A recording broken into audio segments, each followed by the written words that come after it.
नमस्कार दोस्तों, आप सभी का स्वागत है आपके अपने YouTube चैनल अपना कानून में। दोस्तों, कैसे हैं आप सब?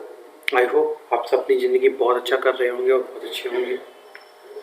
आज मैं आपको बताऊंगा एक पर्टिकुलर आईपीसी के विषय में, जिसको मैं अभी डिस्क्राइब नहीं कर रहा हूं, और मैं आपको लास्ट में बताऊंगा ये आईपीसी की कौन सी धारा है और ये किस काम आती है और ये कब लगती है। जैसा कि आप स्क्रीन पे देख रहे होंगे, एक सेकंड में हाइलाइटर ले लेता हूँ। किसी महिला को छिपकर देखना भी अपराध है, हो सकती है आईपीसी की इस धारा के तहत सजा।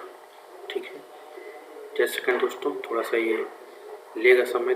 तो जो कोई किसी प्राइवेट कृत्य में लगी किसी स्त्री को, जो उन परिस्थितियों में जिनमें वह यह प्रत्याशा करती है कि उसे देखा नहीं जा रहा है और कोई पुरुष एकटक देखेगा, या उस कृत्य में लिप्त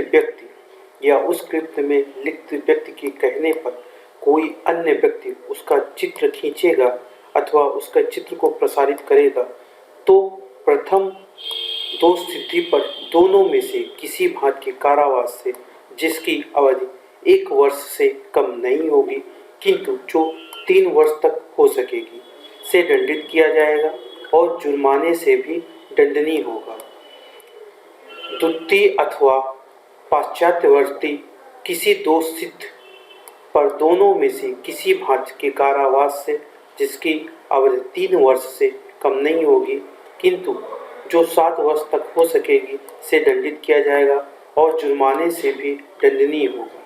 इस धारा के प्रयोजन के लिए निजी कृत्य के अंतर्गत देखने का ऐसा कोई कृत्य आता है जो किसी स्थान में किया जाता है, जिसके संबंध में परिस्थितियों के अधीन युक्त रूप से प्रत्याशा की जाती है।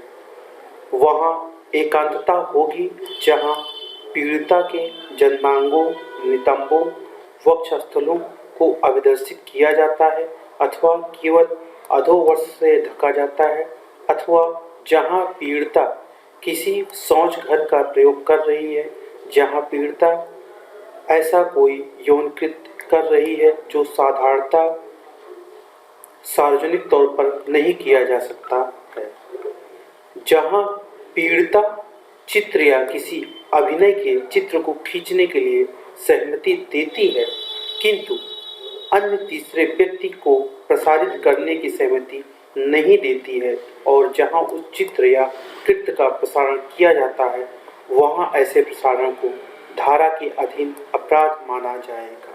ठीक है, तो ये दोस्तों आप लोगों ने देख लिया कि ये आईपीसी की एक धारा है, जहां पर अगर कोई लड़की कोई ऐसा कार्य कर रही है जो उसकी खुद की मर्जी से हो रहा है, लेकिन अगर कोई उसका जबरदस्ती चित्र खींच ले रहा है, या मान लीजिए कि वो कहीं पर ऐसे जैसे नहा रही है, स्नान कर रही है, ऐसा किसी स्थान पर जहाँ उसको लगता है कि उसको कोई देख नहीं रहा, बट फिर भी वहाँ से उसका चित्र या ऐसा कुछ खींच लिया जाता है, बाद में प्रसारण कर दिया जाता है, तो इस धारा के अधीन माना जाता है। अब ये धारा कौन सी है ये भी मैं आपको बता देता हूँ दोस्तों। ये धारा है 354C। ठीक है, 354A भी आपने देख लिया, 354B भी आपने देख लिया, और आज है 354C। ठीक है, तो इस धारा के अंतर्गत ये अपराध माना जाता है। अगर आपको लगता है कि आपको इसमें मेरी किसी प्रकार की हेल्प की आवश्यकता है, तो आप मुझसे बात कर सकते हैं। हमारी कुछ सर्विसें पेड होती हैं दोस्तों, तो आपको पेमेंट करना होगा। ठीक है दोस्तों, ये बातों के साथ चलते हैं। जय हिंद।